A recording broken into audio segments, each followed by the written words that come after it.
Muy buenas tardes, estamos en una nueva emisión de Incluyendo, esta vuelta con el segundo doc que incluye documentales de Incluyendo, donde hoy vamos a ver dos documentales.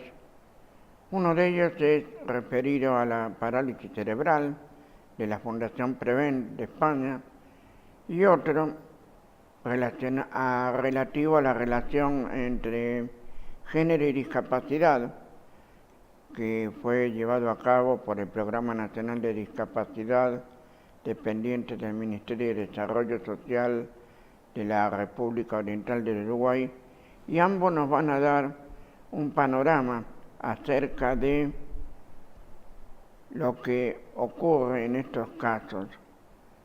Casos diferentes, problemáticas agudas, ¿no? La parálisis cerebral con sus lógicas consecuencias y que tiene muchas variantes, no tiene una sola.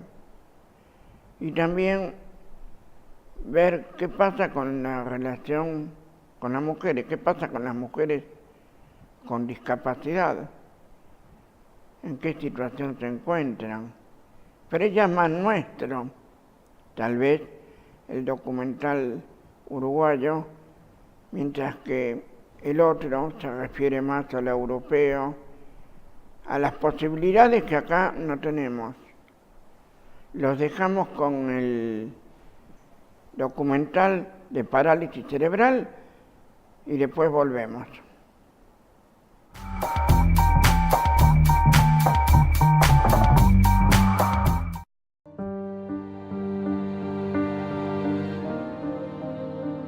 Cuando proyectas un viaje a Italia, te preparas, lees unas guías, te informas. Cuando llega el momento que te subes al avión y te vas de viaje, una azafata habla y te dice: bienvenidos a Holanda.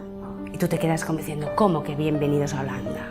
Y digo, pero si yo iba a Italia, ¿qué hago ahora en Holanda, no? Claro, planeas un viaje a un sitio y te llevan a otro. Y tú pensarás: ostras, Italia era maravilloso. Yo de Holanda desconozco lo que hay. Compras nuevas guías de viaje que te enseñan qué puedes ver en Holanda. Tienes que aprender otro idioma, un idioma diferente al que tú habías aprendido. Durante el tiempo te das cuenta que Holanda tiene cosas buenísimas. Como tienes que permanecer allí, tienes que adaptarte y tienes que seguir adelante en Holanda.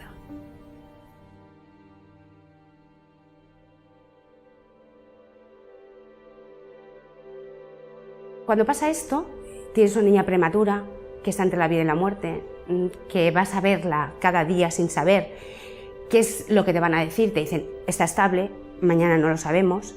Es muy duro porque planeas toda una serie de cosas, planeas tener un hijo con toda la ilusión del mundo porque quieres ser madre, quieres ser padre, formar una familia.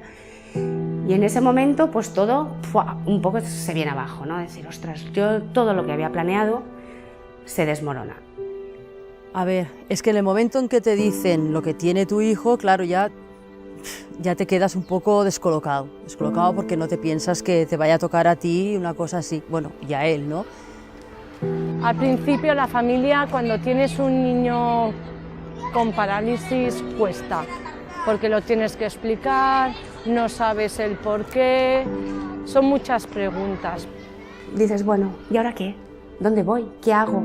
Yo creo que salía a la calle y ponía aquí, SOS, necesito ayuda de alguien que me diga qué es lo que tengo que hacer, ¿no? Tienes que ir descubriendo cosas, porque nadie te dice nada. A ver, ni los propios médicos te pueden decir esto va a pasar, porque no lo saben.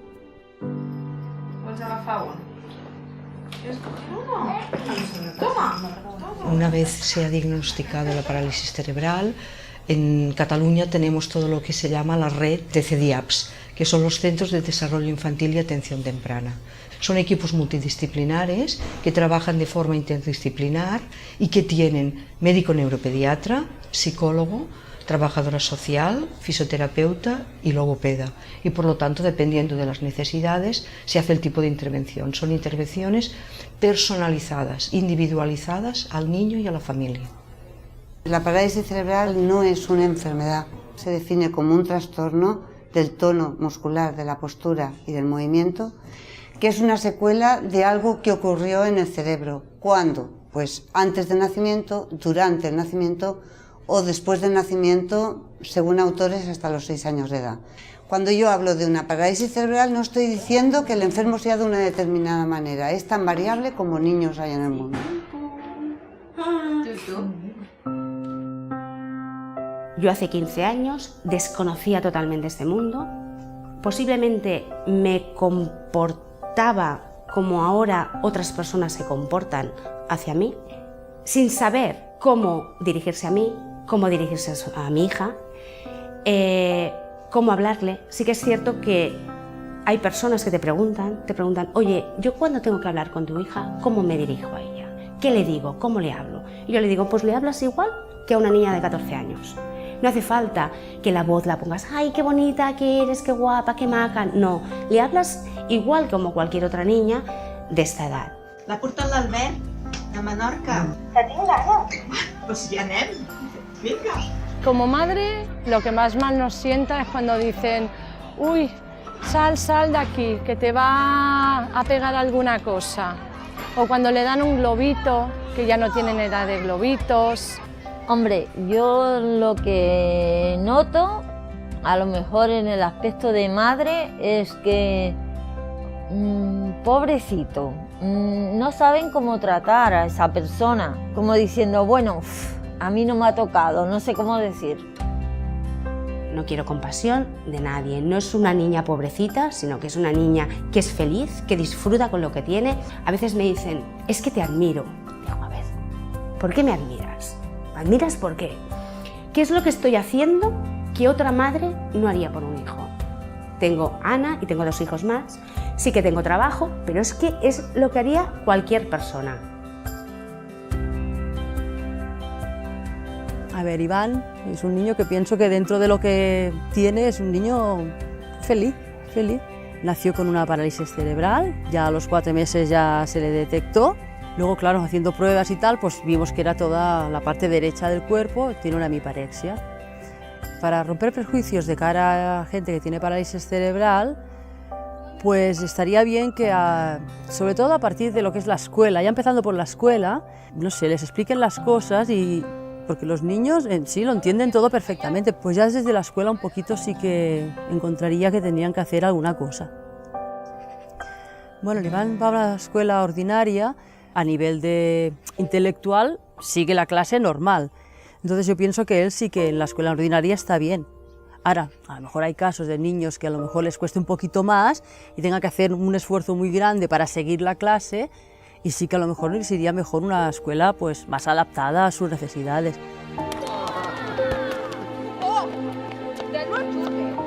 En el caso de mi hija, por la discapacidad tan grande que tiene, sería difícil la inclusión en una escuela ordinaria, pero eso no significa que no pueda hacer o realizar actividades con otros niños de su edad o más pequeños. No es la inclusión total del niño, sino hacer actividades con otros niños que ella se sienta bien, y también es un aprendizaje para los otros niños. Cuando una escuela especial, en los primeros años de escolarización, al tercero vieron que no la necesité, por lo tanto me llevaron a Croacia. Comprobé que se me abría un mundo de posibilidades, de desarrollo cognitivo increíble. La escuela especial no lo tenía. Agafeu les dades en IDESCAT, que es la... Cuando recibimos a Laura, el claustro de profesores representó un reto. No, la verdad es que no... En el sentido, en principio dijimos cómo nos vamos a adaptar, qué actividades puede hacer, de cómo haremos los exámenes. Solución, hemos adaptado estos exámenes a que los pueda hacer Laura mediante ordenador. No se adaptan todos los exámenes, sino aquellos que ella realmente necesita. Hizo los exámenes en el tiempo que tocaba y según las previsiones que el resto de alumnos. O sea que nosotros como profesorado preveíamos más cosas, hacer más cosas diferentes que las que realmente necesita Laura.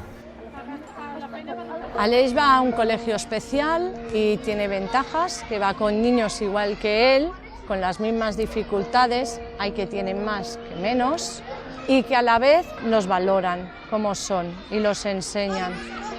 Pero los inconvenientes en una escuela ordinaria son más, a la hora de estudios, son mucho más exigentes. En una escuela especial la enseñanza es más lenta, van más pausados, no les exigen tanto y a lo mejor se tendría que exigir un poquito más. Por nivel de niños, depende de cada niño, se podría exigir un poco más de nivel. Yo creo que las personas como Laura necesitan un plus de dedicación, un plus de esfuerzo, pero en el caso de Laura lo tiene y su incorporación al mundo laboral, en el momento que ella puede pasar y demostrar de lo que es capaz, se integrará perfectamente. Personas que no tengan esta fuerza de voluntad, pues lo tendrá más complicado. Se les pide una fuerza de voluntad mayor que al resto de sus compañeros.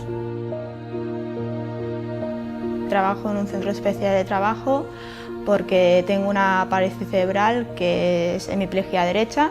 Me afecta al pie y la mano, aunque el pie lo tengo más recuperado que la mano. Un centro especial de trabajo es un sector de empresas, un sector de federaciones en el cual la gente con parálisis cerebral puede trabajar y le ayudan en todos los aspectos del trabajo, tanto en horario laboral, en general todo. O sea, no te exigen como en una empresa ordinaria. Yo llevo aquí 9 años trabajando, en un determinado momento me pienso irme a una empresa ordinaria porque soy capaz de que me exijan más y poder trabajar más horas. Soy ingeniero superior en informática y estoy trabajando en una empresa en la cual soy el responsable del sistema financiero de toda la empresa. En el mercado laboral yo creo que es muy frecuente que los empresarios o las personas de selección te etiqueten de manera rápida porque me ven con el temblor o con la habla y piensan que a lo mejor no cumpliré las expectativas que ellos tienen en mi persona.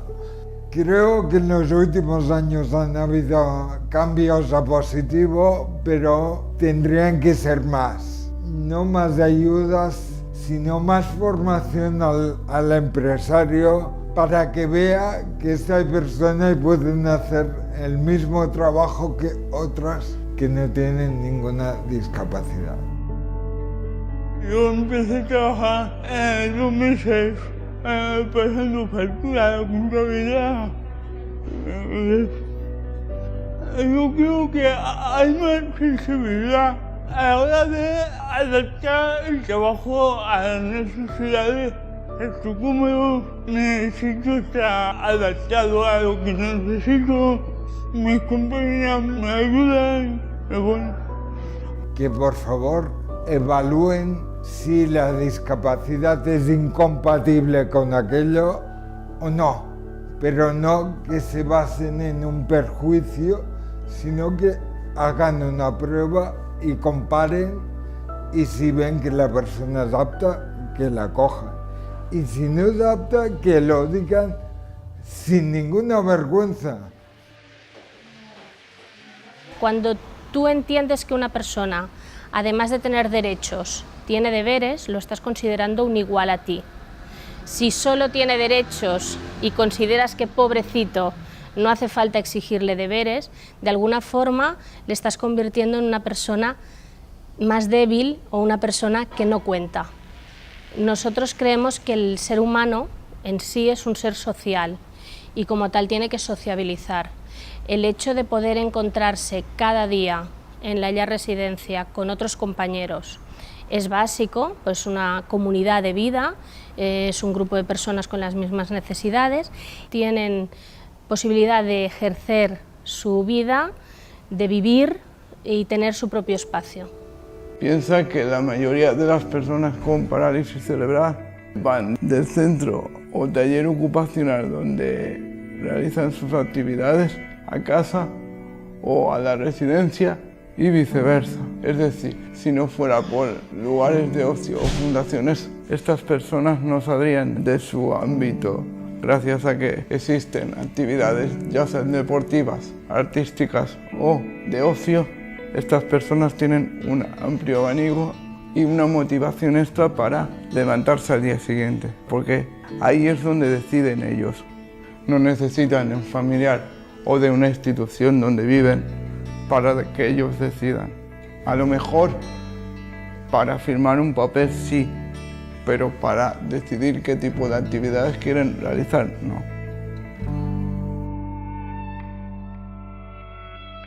La relación como hermanos, la parálisis no nos ha hecho cambiar nada porque cuando yo estoy con él no pienso en lo que tiene porque yo lo trato como si pudiera jugar a fútbol, vamos, sin ningún problema ni nada. Hemos hecho una vida normal. Nunca hemos dicho, no vamos a hacer esto porque el Iván no puede. Siempre hemos ido a todas partes y cualquier cosa que hemos hecho, él siempre ha participado. Me gusta hacer cosas que pongamos a hacer toda la familia. No lo hacemos tanto porque él no lo puede hacer, como a familias que lo hacen cada mes, nosotros lo hacemos una vez cada año. Nos gusta mucho hacerlo y nunca lo dejaremos de hacer. Nos ha unido mucho como familia. Para mí somos indestructibles. Por mucho que cayese del cielo, seríamos inseparables para mí los cuatro. Que tengo una familia que me permite en según qué momentos disfrutar de la felicidad, sí. Es importante tomarse las cosas con humor. Pienso, bueno, mira, la vida también te ha dado una oportunidad diferente de conocer personas así. Gracias por tener a esta hija que tengo. Su futuro, que luche por lo que él quiere y que nosotros la apoyamos. Yo soy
¿Sabes? Para ti, amor eterno. Contigo, siempre estaré contigo, ¿sabes? Te amo. Te quiero más que mi mamá. Han confundido mi ritmo y se han dejado colar. Géneros nuevos sin clave. Yo les pido a los soneros que defiendan su mensaje para que llegue la salsa a todas las amistades.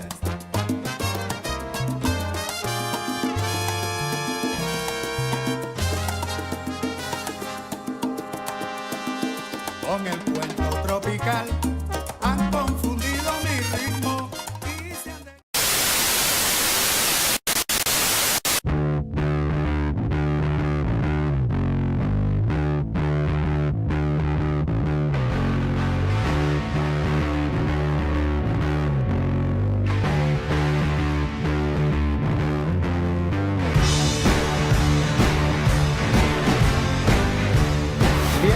Sintonízate con Barricada TV, un arma de combate para los que luchan. Venceremos. Barricada TV, firme junto al pueblo, posta.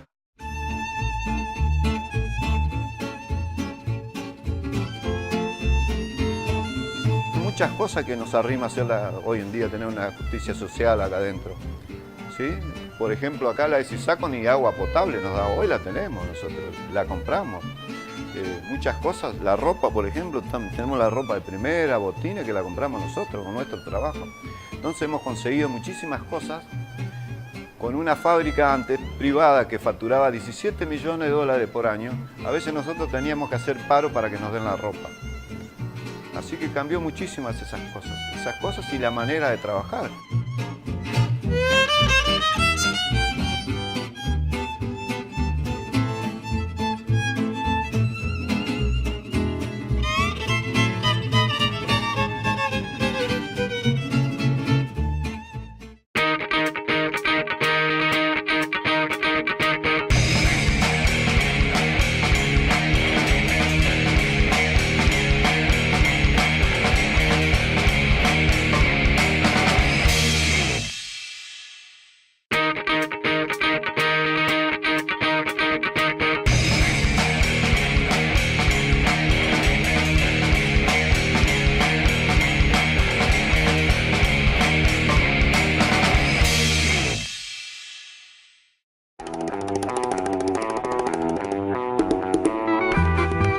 Barricada TV es un canal comunitario, alternativo y popular.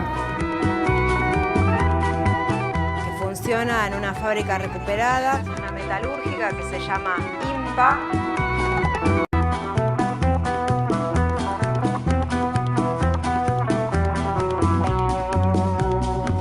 Queremos que realmente a nivel popular tengan cabida. Los medios que expresan juntamente los sentires, la forma de vivir, etcétera, de la gente de la base.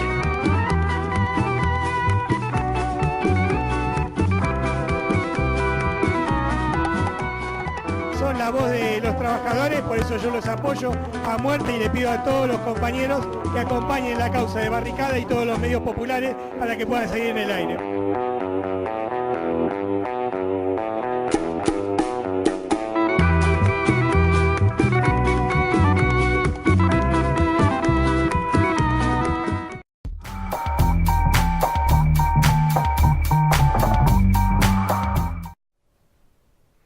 Muy bien, volvemos a incluyendo en este segundo doc que incluye.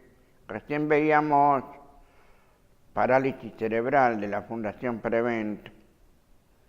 Y hay una serie de historias, ¿no? Donde se muestra la vida de cada persona en sí, que son diferentes. No hay un solo tipo de parálisis cerebral. Tampoco hay un solo origen. Puede ser falta de oxígeno en el canal de parto, puede ser a lo mejor alguna mutación genética. Cualquier explicación científica nos puede decir que hay un conjunto de síntomas que dice que el cerebro no está funcionando. ¿Y qué pasa cuando el cerebro no funciona? Pueden quedar sordos, pueden tener problemas desde ya tienen problemas de motricidad, porque no controlan los miembros superiores e inferiores. También tienen problemas de lenguaje. Generalmente logran, con mucho esfuerzo, algunos de ellos, reeducarse, lograr precisamente alcanzar su mayor potencialidad en un lapso que puede llevar buena parte de su vida.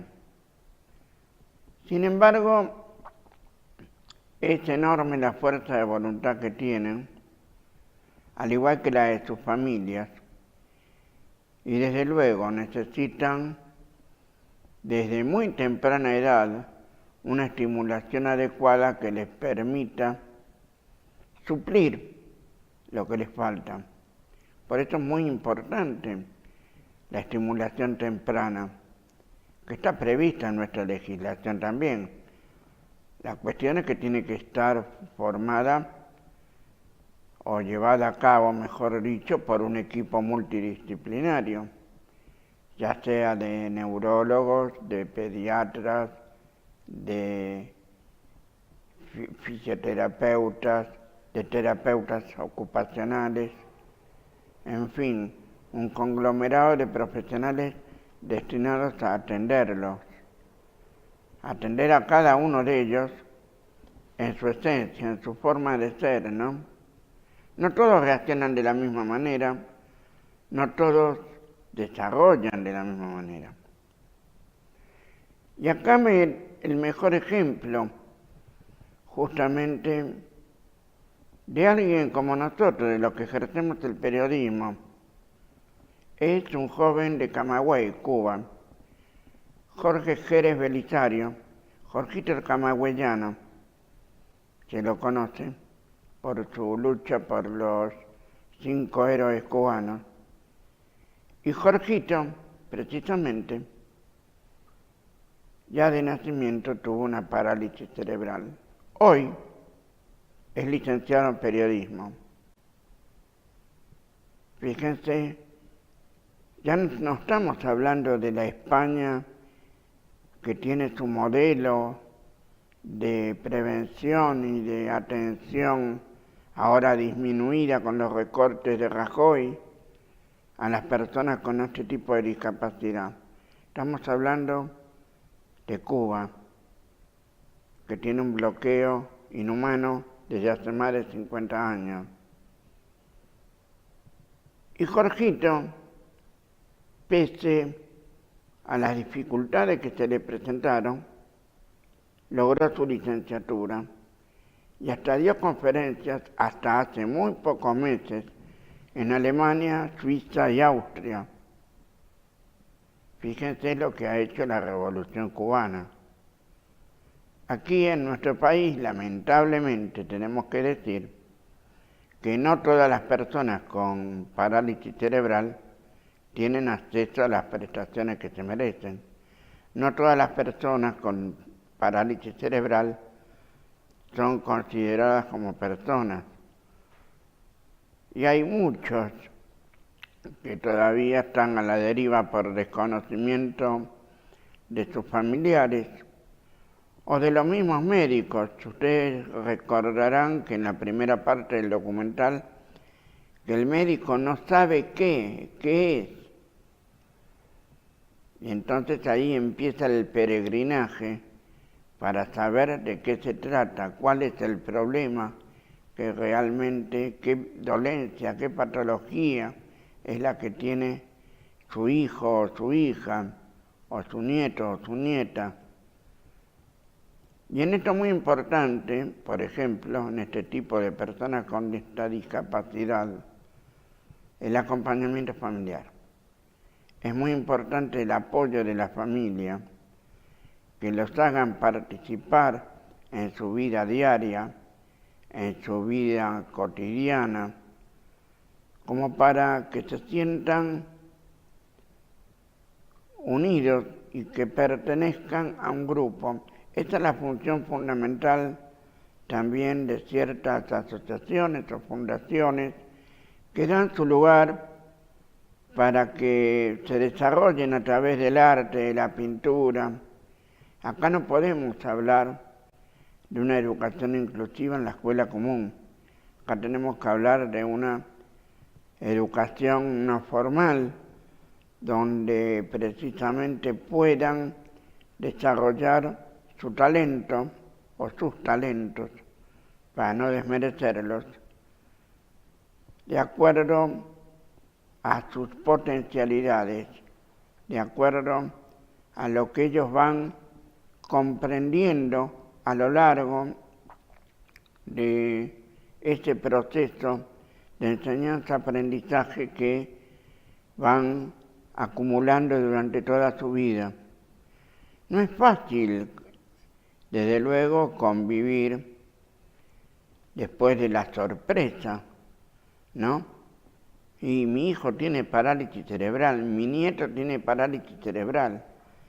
No es fácil, pero se puede. Y me viene el recuerdo de otra compañera que reside en Colón, provincia de Entre Ríos, cuya hija tiene parálisis cerebral. Si ustedes vieran lo que ha luchado esa madre, que de por sí también tiene una discapacidad auditiva, fíjense, madre e hija estoy hablando, y sin embargo van despacito hacia una rehabilitación progresiva que puede llegar a durarle toda la vida. Con esta niña nos conocimos militando hace ya unos cuantos años, hoy ya tiene 22, y está por intentar caminar, que no es poca cosa, o sea, dejar la silla de ruedas. Por supuesto que no se logra eso de un día para el otro, lo vimos en el documental, ¿no? Y algunos hasta logran llegar a trabajar, por supuesto son pocos, pero a veces vale más el prejuicio que la capacidad de ese ser tan particular. Sin embargo, también deberíamos darles una oportunidad para que puedan ser útiles a la sociedad, ser útiles a su pueblo, ser útiles a su comunidad. Es algo que tenemos que empezar a tomar conciencia porque hay muchas y muchos que están en este tipo de situaciones similares o parecidas, con mayor gravedad o menor, y resulta importante destacarlo. No es fácil, repito, llevar adelante la formación, la educación, la sociabilización de una persona con parálisis cerebral, pero se puede, que no es poca cosa, ¿sí? En el próximo bloque vamos a ver el documental Género y Discapacidad del Programa Nacional de Discapacidad del Ministerio de Desarrollo Social de Uruguay, donde vamos a ver una visión más latinoamericana de la discapacidad y con un énfasis en el género, que bien vale la pena ver para empezar también a comprenderlo nosotros aquí en la Argentina, que no es poca cosa. Hacemos un brevísimo corte y volvemos con el documental Género y Discapacidad.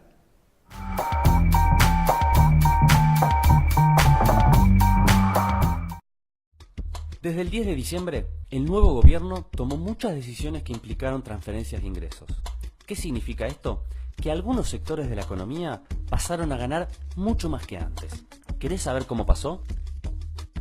El Poder Ejecutivo dispuso la reducción de retenciones al agro y la minería, sumando las exportaciones en los primeros 5 meses de minerales, trigo, maíz, girasol, soja y derivados, se dejaron de pagar por este impuesto 10.208 millones de pesos. Por otro lado, a través del Banco Central se desregularon las tasas de interés en el sistema financiero. ¿Qué impacto tiene? Por ejemplo, que el banco que te paga 28% de interés anual por tus ahorros, cobró 38% por prestarle esa plata al Banco Central. De esta manera, los bancos duplicaron sus ganancias y entre diciembre y abril aumentaron su rentabilidad en 44.576 millones de pesos. Por último, apenas asumió el gobierno, decidió liberar el mercado cambiario, por lo que el dólar pasó de valer 9,60 en diciembre a 14,50 en abril. Esta devaluación implicó una transferencia de ingresos por distintas vías. Por ejemplo, un exportador que vendía una tonelada de trigo a $170, antes obtenía 1.630 pesos y ahora obtiene 2.465. En total, por este mecanismo los exportadores obtuvieron un ingreso extra de 69.447 millones de pesos. También ganaron quienes tenían contratos de dólar futuro, ya que el precio de dólar superó ampliamente el valor esperado. La enorme ganancia por esta operación especulativa fue de 70.000 millones de pesos. Por último, la devaluación también impactó en los precios de bienes de consumo. Junto al aumento de tarifas y otros factores, explican el aumento de la inflación en estos meses. Como los salarios y las jubilaciones no aumentaron en la misma proporción, implicó una transferencia de ingresos de 86.875 millones de pesos. Recapitulando, 10.000 se llevaron por retenciones, 45.000 millones por desregulación de tasa de interés y 225.000 millones por la devaluación y la inflación de los primeros 5 meses. En total, esto suma 281.106 millones de pesos, que equivale a casi 20.000 millones de dólares. El doble de lo que le pagaron a los fondos buitres. 2/3 de las actuales reservas del Banco Central. El equivalente a 6 años y medio de asignación universal por hijo. Más que el presupuesto anual de todas las obras públicas que hace el Estado. Y 2 veces todo el gasto en educación pública. Estos 20.000 millones de dólares fueron transferidos en solo 5 meses, a razón de 160 millones de dólares por día, 7 millones por hora, 111.000 por minuto. En lo que pasó de este video, más de 300.000 dólares. ¿Te parece poco? You are a donkey, Mr. Danger.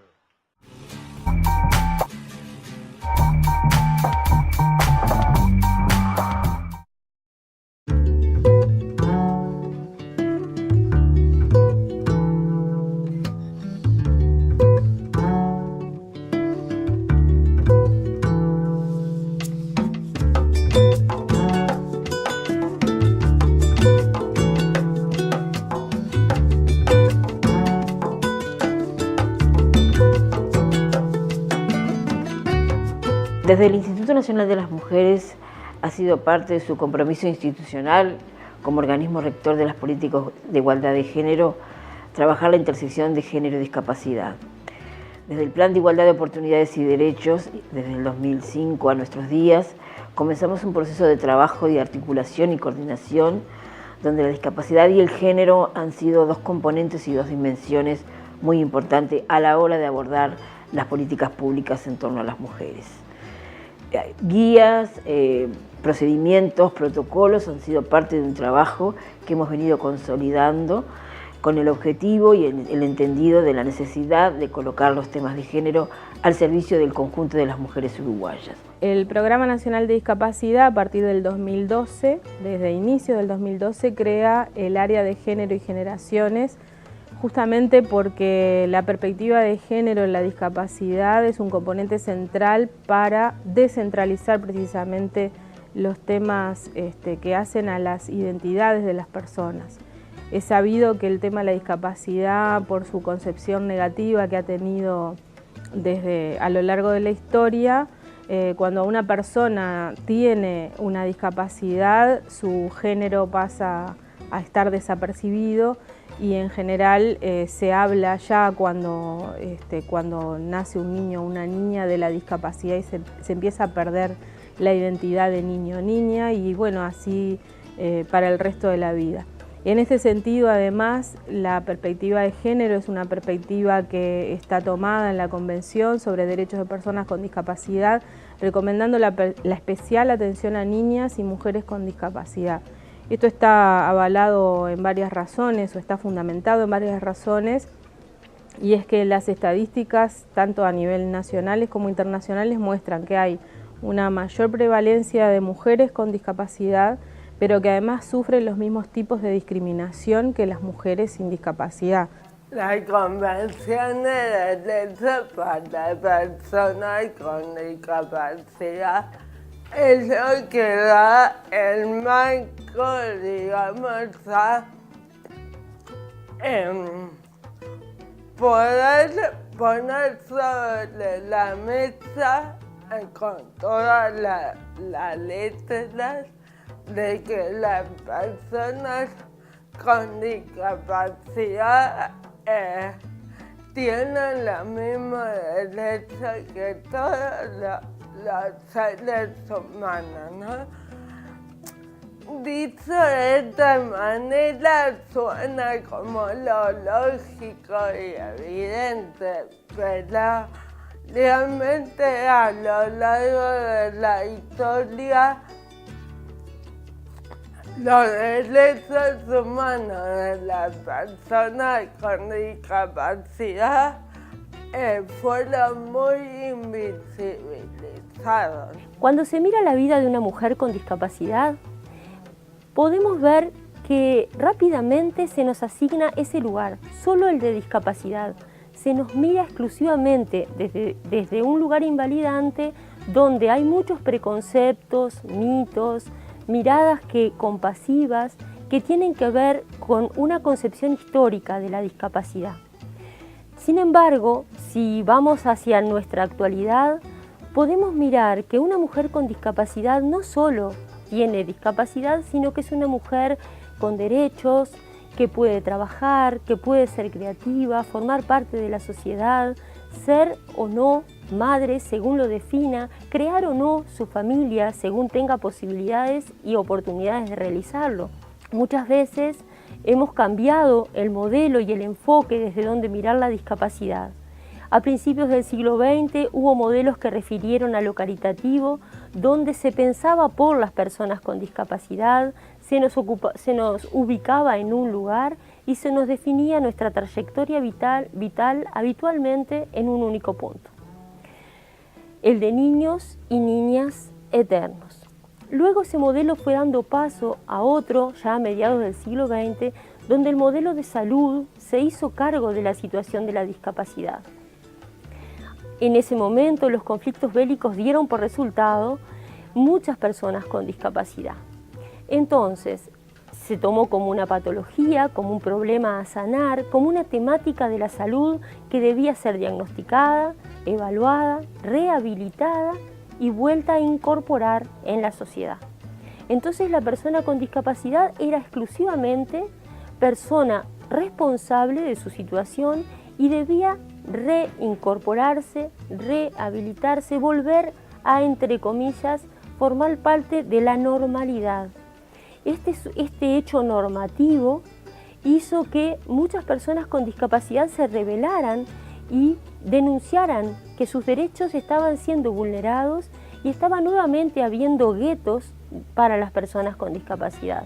Así se agruparon, empezamos a formar las organizaciones de personas con discapacidad y a reivindicar que podemos definir nuestras trayectorias vitales desde nuestros deseos y no desde lo que se prevé socialmente para la persona con discapacidad.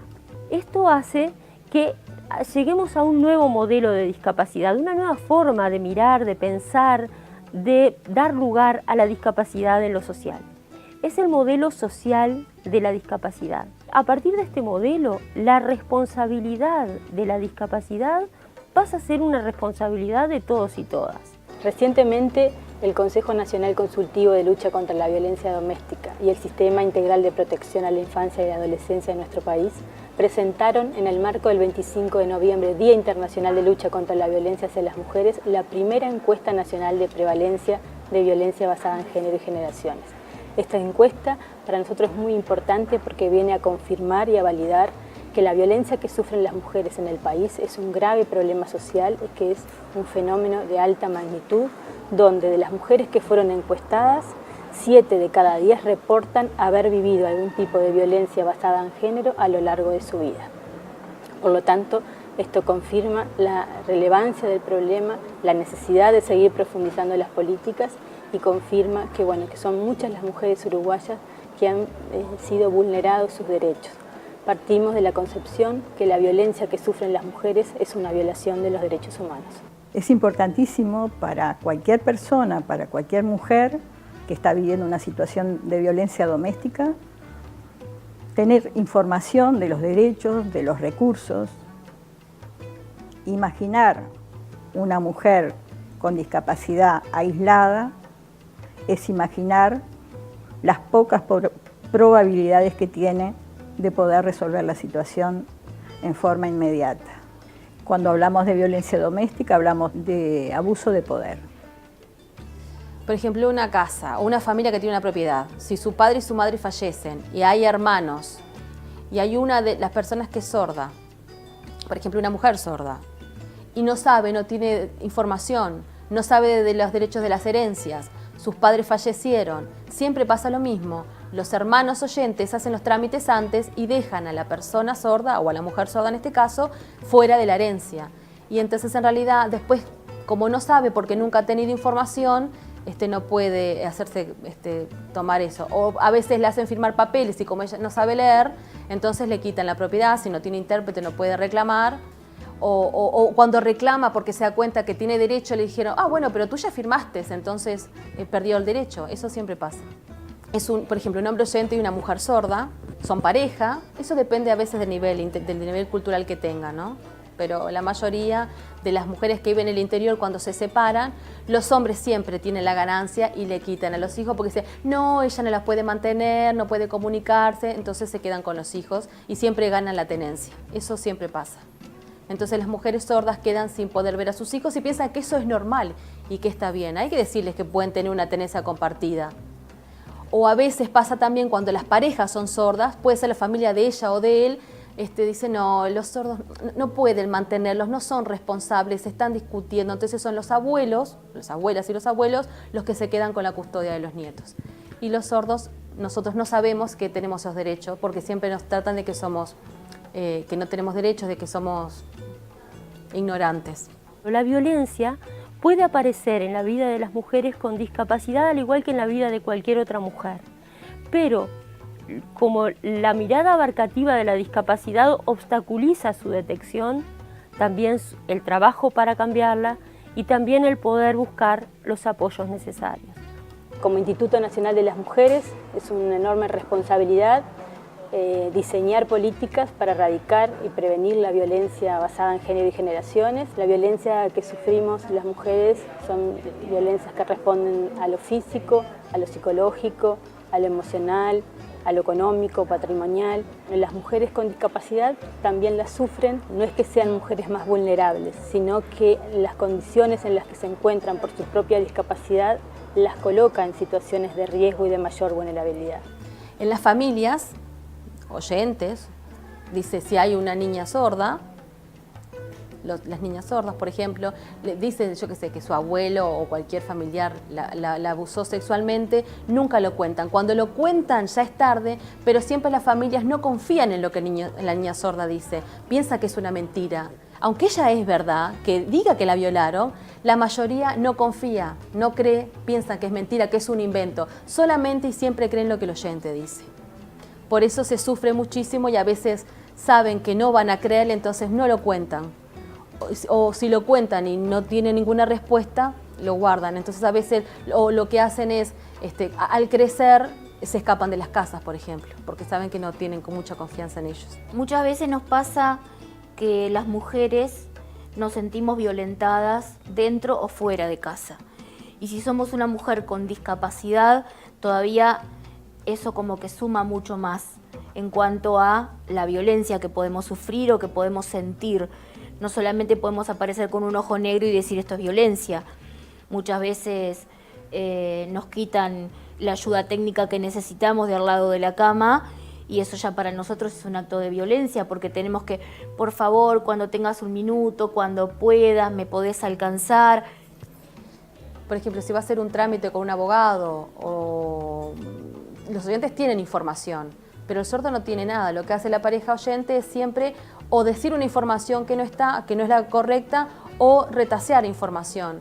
Por ejemplo, si va a los abogados a hacer una denuncia, yo te acompaño, le dice la pareja, hace o oficia de intérprete y en realidad lo que hace es, por ejemplo, si ella quiere denunciar de que es violentada en sus derechos, ellos dicen otra cosa. Entonces, no dicen la verdad. Lo que es mejor en esos casos es llamar a un intérprete neutral. Las mujeres sordas creen que los esposos, cuando son sus intérpretes, son lo mejor y en realidad lo que hacen es dejarlos sin los hijos y dejarlos sin nada. Porque siempre está la idea de que uno en la pareja confía y en el otro no. Las personas con discapacidad convivimos y confrontamos permanentemente con entornos que no son accesibles y que no han sido diseñados con una mirada amplia que puedan ser utilizados por todas y todos. Esto hace que la mujer con discapacidad, a la hora de salir a buscar ayuda, de buscar apoyo, de utilizar los servicios disponibles en la sociedad, cualquiera sean, se encuentra con las barreras físicas, de comunicación, de información y sobre todo con las barreras actitudinales. Estas últimas tienen que ver con las actitudes que las personas tienen al encontrarse con un hombre o una mujer con discapacidad. Si voy a un bar, por ejemplo, y las mesas son bajas, me pegan las rodillas y necesito bajar los pies del posapié porque no entro en la mesa y tengo que estar comiendo a distancia. Dentro de mi casa, como te contaba, la mesada, las puertas interiores son todas puertas corredizas porque el tener que venir, agarrar el picaporte, ir para atrás, volver para adelante, dar vueltas, cerrar, no solamente nos lleva mucho tiempo, sino que si venimos con algo en la mano la necesitamos para movernos y lo tenemos que poner en la falda. Y las llaves de la luz o los enchufes, todos a la altura de una persona sentada. Nuestro horizonte es a la altura de una persona sentada. Entonces todo tiene que ser de ahí para abajo, cosa de que nosotros podamos manejarnos con la mayor autonomía posible. Entonces tenemos que seguir trabajando para profundizar las respuestas y que realmente las respuestas que damos como Estado sean accesibles para todas las mujeres. Luchando principalmente por esto, ¿no? Por la participación en lugares comunes, no en lugares para personas con discapacidad, sino en lugares comunes y silvestres, ¿no? Y ahí es cuando realmente se está hablando de inclusión y se está luchando por una verdadera inclusión en donde personas con y sin discapacidad están juntas, ¿no? Es fundamental, digamos, que las políticas públicas de respuesta a la violencia basada en género y generaciones incorporen la dimensión de la discapacidad para que todas las respuestas que damos desde el Estado sean accesibles para todas las mujeres.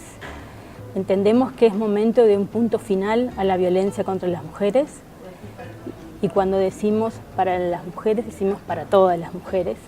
Indudablemente, trabajar la discapacidad desde la perspectiva de género implica incorporar una categoría de análisis como es la interseccionalidad, donde se dimensionan, se articulan, se potencian dos aspectos tan importantes como es el género y la discapacidad.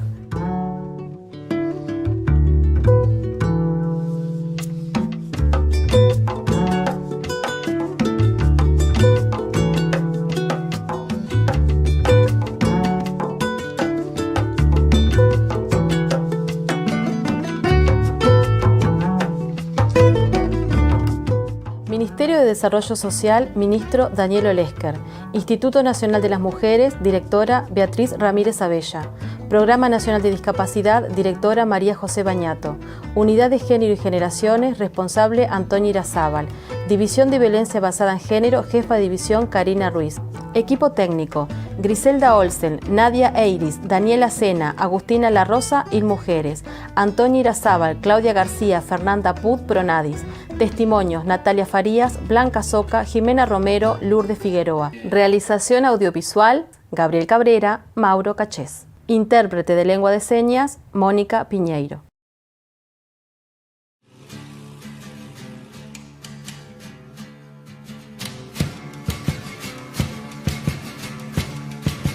Hace 18 años que desde la FM Freeway pensamos en un proyecto que difundiera desde una radio comunitaria y alternativa la cultura rock del oeste. Para eso pusimos todas nuestras energías en crear una radio sin fines de lucro que difundiera a las 24 horas la música de las bandas de rock independientes de nuestros barrios. Hoy nos llegó forzosamente el cambio. Los aumentos en las tarifas de electricidad, sumado a la cancelación de pautas municipales, pone en riesgo el normal desarrollo de nuestro medio de comunicación. Muchas radios de distintas localidades atraviesan la misma situación. Es por esto que nos vemos obligados a suspender desde las 0 horas y hasta las 6 de la mañana nuestra transmisión por aire. Para poder seguir sintonizándonos en los horarios de apagón forzado, búscanos en www.fmfreeway.org.ar. La comunicación es tu derecho.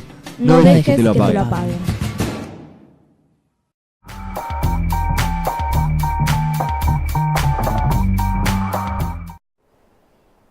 Bueno, recién veíamos el documental Género y Discapacidad, ¿no? Creo que fue lo suficiente práctico como para comprenderlo, ¿no? Es decir, que las mujeres con discapacidad también son tal vez más vulnerables que las mujeres sin discapacidad. Es algo para tener en cuenta, porque se juntan las vulnerabilidades. Es como hablábamos la semana pasada con la doctora Conder, ¿no? Que ustedes imaginen, pobre, mujer y con discapacidad. ¿Cuál puede ser el resultado? La exclusión. Y entonces, ni hablar de por sí la exclusión misma, por ejemplo, de las mujeres sordas, como hemos visto en el documental. Y es importante tenerlo en cuenta, porque las mujeres sordas no siempre consiguen pareja, ¿sí? No siempre lograr su sueño de formar una familia. Nos pasa a los sordos también, cuidado, no se alarmen. Generalmente se dan matrimonios entre sordos, ¿sí? Lo cual muchas veces lleva a conflictos inesperados, ¿sí? ¿Por qué? Porque intervienen a lo mejor las familias que son oyentes, ¿sí? Y ahí se generan discusiones que enturbian la relación de pareja. Por el otro lado, vemos que en este documental es muy similar la descripción a lo que ocurre aquí en la Argentina. El problema está que en la Argentina todavía, en nuestro país, no tomamos conciencia ni una más, no tomamos conciencia de la mujer con discapacidad, todavía no tomamos conciencia, basta de femicidios. Y entonces es una llamada de atención como para que nos demos cuenta de qué es lo que les pasa, no solamente a la mujer en general, sino a las mujeres con discapacidad también. Cortito y conciso, el tiempo es tirano en televisión. Nos vamos a ver el próximo miércoles con más Incluyendo.